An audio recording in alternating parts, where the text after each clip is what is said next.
I mean, as a CEO and founder, I think you end up becoming the bottleneck. I mean, you can't solve it by working harder or more. You must delegate. It's like good ain't good enough, so you gotta be great. And I'ma do whatever it takes, doing what I love in life, and I'll pay the price and not stopping even if the shit kills me, even if it kills me.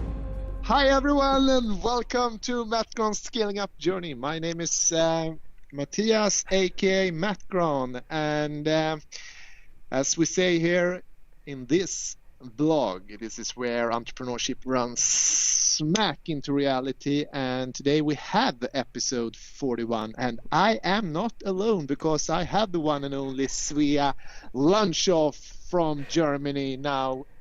These days, living in the forest, moved out in the bush, right? Yeah, thank you for hyping me up so much lately. I feel like a celebrity when you introduce me.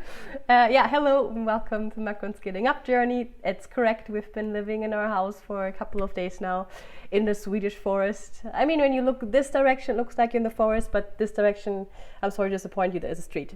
But yes, that way it looks like a Swedish forest. It's pretty and nice.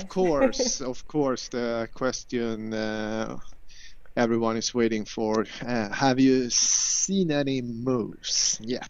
Not yet, but we do have 2 deers that run here every day in our neighborhood. So half a point, I would say, for that. Yeah. I'm looking forward to visit you soon. So yes, please, when the pollen situation is over. Maybe we can record an episode out there in the forest. That would be amazing. That would actually be cool. Yeah, no, to us, it's pretty nice. All right, Mattias, are you ready for our Wednesday topic? Yeah, let's see what you have been cooking.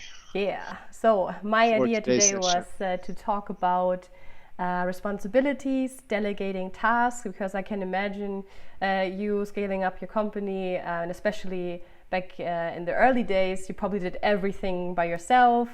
And but I guess a couple of months or years into the business, at some point you have to give some things away. And I would like to know, do you do this? And also, if so, was it hard for you to give tasks to someone else?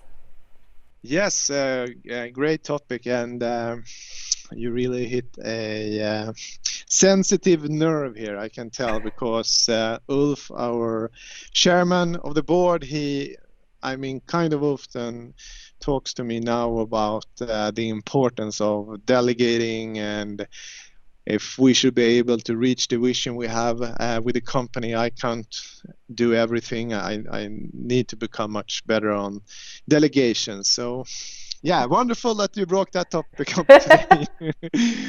So what should I say? I mean, as a CEO and founder, I think you end up becoming the bottleneck. I mean, you can't solve it by working harder or more. You must delegate. And I think on this topic, to make it a little bit more easier, I want to divide it into 2 different groups. We have the delegated task that I need to kind of I need to hire and train people, build a process to actually, scale up and put myself out of the picture. But then we also have outsourcing. So if we start with the outsourcing part, like the first thing I outsourced when I founded Gronborg was the financial and accounting. Yeah. So that's something I have had outsourced since day one. Yeah.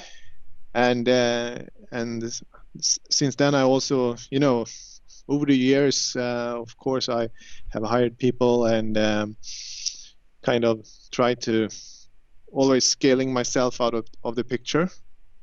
And was that hard for you? Because I feel it has been hard.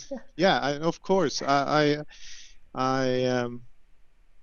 learned a lot about myself over the years, and I need to accept that I like my how should I say, the need for control as an entrepreneur. You need to let that go. Yeah. Yeah. You just said that one of the first things you were outsourcing or giving away was the financial part of things, bookkeeping, I guess, stuff like that.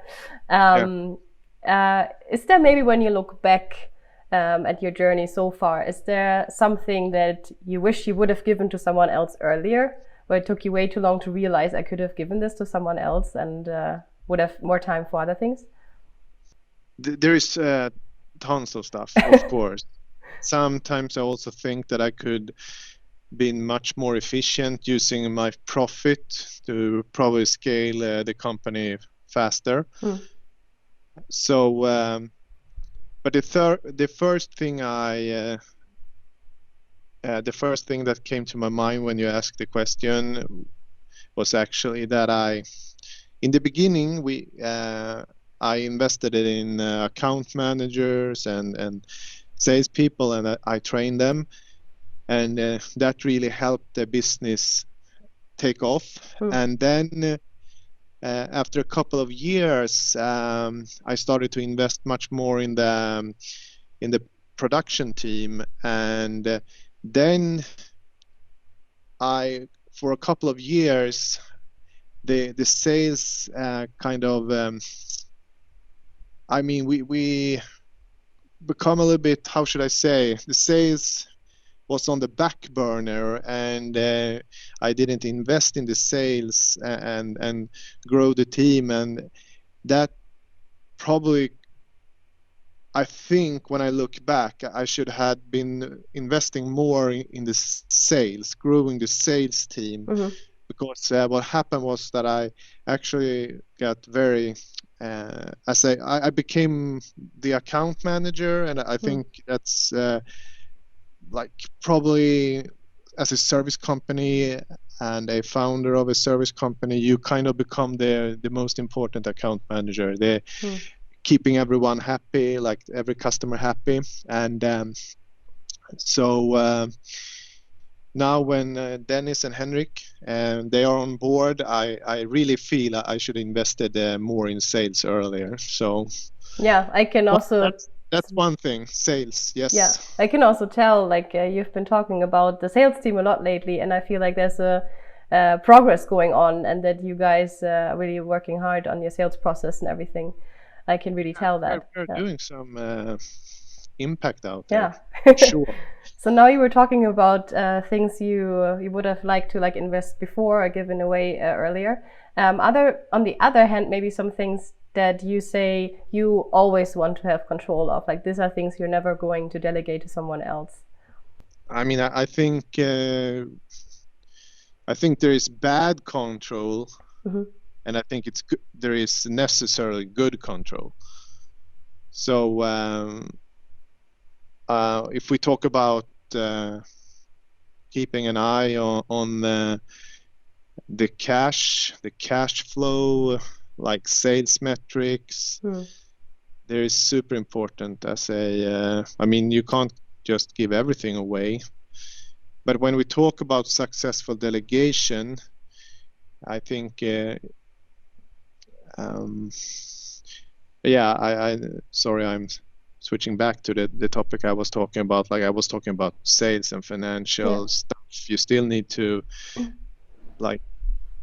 know what you're looking at. You need to understand the metrics. But I also think as a CEO and founder, building the vision, communicate the vision, you can't delegate that. You need to understand that you really own the culture and building the values and the clear purpose, steering the ship.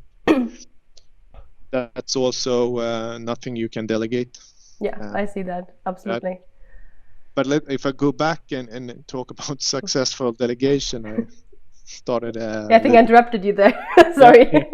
I feel like there's one thing delegating stuff, but something I have learned over the years is the need for building clear processes.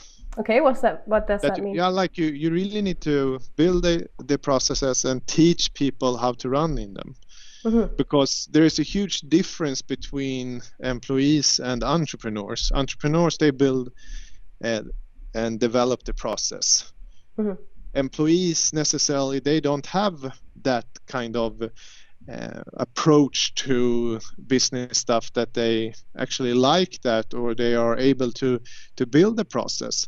So you must understand, like, you need to build a process, and then you need to train people, and then you can scale yourself out of the equation, so to speak.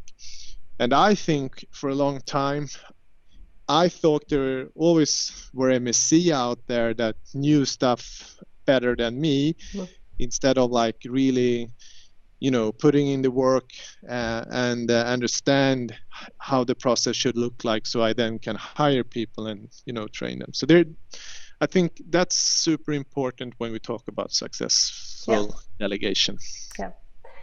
I would say that would be a nice ending to the episode, unless you have something more to add. Do you have any more thoughts? Or was that our takeaway? Make sure to build a teachable process. Make sure that you build a teachable process. That's a good takeaway when we talk about delegation. Yeah, absolutely. Thank you for this episode. And thanks, everyone. See you in the next one. Thanks for watching, and see you in the next one. Thank you. Bye-bye.